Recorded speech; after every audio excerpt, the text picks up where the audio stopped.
ഏത് കടുത്ത പ്രതിസന്ധിയിലും ആത്മഹത്യ ഒരു പരിഹാരമല്ലെന്ന് ആവർത്തിച്ച് പറയാറുണ്ടെങ്കിലും അത് സംഭവിക്കാറുണ്ട്. സങ്കടകരമാണ്. അത് ചർച്ചക്കെടുക്കൽ അതിലും സങ്കടകരമാണ്. അത് രാഷ്ട്രീയ ചർച്ചയായി മാറലും മാറ്റലും അങ്ങേയറ്റം വേദനയുമാണ്.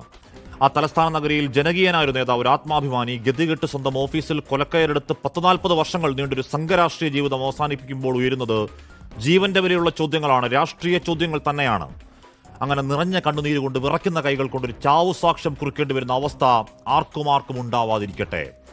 ആറ്റുനോറ്റ് വളർത്തി കണ്ടു കൊതിമാറാത്ത സ്വന്തം മക്കളെ, കുടുംബത്തെ, വേണ്ടപ്പെട്ടതൊക്കെ വേണ്ട എന്ന് വെച്ച് ജീവിതം തീർക്കാൻ തീരുമാനിച്ച ഒരുത്തന്റെ അവസാന അക്ഷരങ്ങൾ അവന്റെ സത്യസാക്ഷ്യമാണ്. കള്ളത്തിന്റെ ലാഞ്ചനയില്ലാതെ അങ്ങനെ ആത്മാവിൽ ജീവരക്തം മണക്കുന്ന ഒരു മരണസാക്ഷ്യത്തിൽ RSSകാരനായി തുടങ്ങി BJPക്കാരനായി അടിത്തട്ട് രാഷ്ട്രീയത്തിൽ 40 വർഷങ്ങൾ ഒരു മനുഷ്യന്റെ വഞ്ചനയിൽ വേദനിച്ച വിലാപങ്ങളാണ് ആത്മഹത്യാക്കുറിപ്പ്. ആരോരുമില്ലാത്തവന്റെ നിസ്സഹായത നിലവിളി.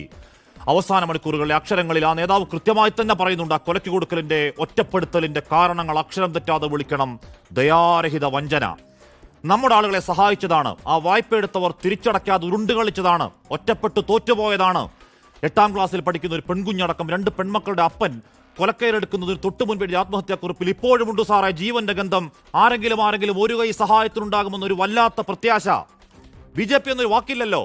ഈ നമ്മുടെ ആളുകൾ എന്ന് പറയുന്ന ആരാ എന്നൊരു ജിക്സോ പസിൽ കളിക്കുന്ന ലാഘവത്തിൽ ചിരിക്കുന്നൊരു നേതാവ് കേവലം 18ാം വയസ്സിൽ RSSകാരനായി തുടങ്ങി ഹിന്ദു ഐക്യവേദി അടക്കം സംഘരാഷ്ട്രീയ വഴിയുടെ മാത്രം 4 പതിറ്റാണ്ടുകൾ സഞ്ചരിച്ചൊരു അടിത്തട്ടുകാരൻ BJP നേതാവിന്റെ പട്ടടയിലെ തീയടങ്ങും മുൻപ് ചോദ്യം, മുരളീധര മര്യാദകേടാണ്, മനസാക്ഷി വിരുദ്ധമാണ്. എന്നിട്ടും ഇല്ലാ കഥകളും വ്യാജങ്ങളും പറഞ്ഞ് CPMന്റെയും പോലീസിന്റെയും മണ്ടയ്ക്ക മരണം വെച്ചുകെട്ടി ഏതോ ഗൂഢാലോചന ആരോപിച്ച് രാഷ്ട്രീയ മാർച്ച് നടത്താൻ BJPക്കാരെ ഉളുപ്പുണ്ടോ? ചില്ലറ തൊലിക്കട്ടി മതിയോ? ആ പാർട്ടി അധ്യക്ഷന്റെ പോസ്റ്റിന് ധാർമ്മിക രോഷക്കാർ, ആ മരണത്തിന് കാരണം BJP ആണെന്ന് പറയുന്നവർ CPMോ കോൺഗ്രസോ അല്ല.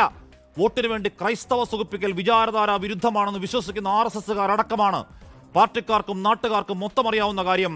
മുഖാമുഖം ചോദിച്ചാൽ ആ മെതിയടിയിട്ട മാധവൻ തമ്പി കണക്കെ അധ്യക്ഷൻ രോഷം കൊണ്ടങ്ങ് വിറക്കലാണ്. ഹാലടക്കം വീട്ടിലെ ജോലിക്കാരെന്ന മട്ടിലാണ്. നീ അവിടെ നിൽക്ക് എന്നൊക്കെയാണ് വായിൽ തോന്നിയ പറച്ചിൽ. ഈ ജനാധിപത്യ കേരളത്തിൽ കേന്ദ്രം ഭരിക്കുന്ന പാർട്ടിയുടെ സംസ്ഥാന അധ്യക്ഷൻ പറയുന്നത് രാഷ്ട്രീയമാണെങ്കിൽ അത് കേൾക്കാം.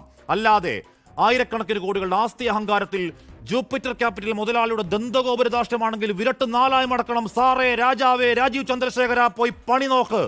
ലോകത്തെവിടെയായാലും ഏത് സമയത്തും 24 വാർത്തകളും ഓഗ്മെന്റഡ് റിയാലിറ്റി പാക്കേജുകളും എക്സ്പ്ലെയിനറുകളും വിശദമായി കാണാൻ ഞങ്ങളുടെ YouTube ചാനൽ നിങ്ങൾക്ക് സബ്സ്ക്രൈബ് ചെയ്യാം.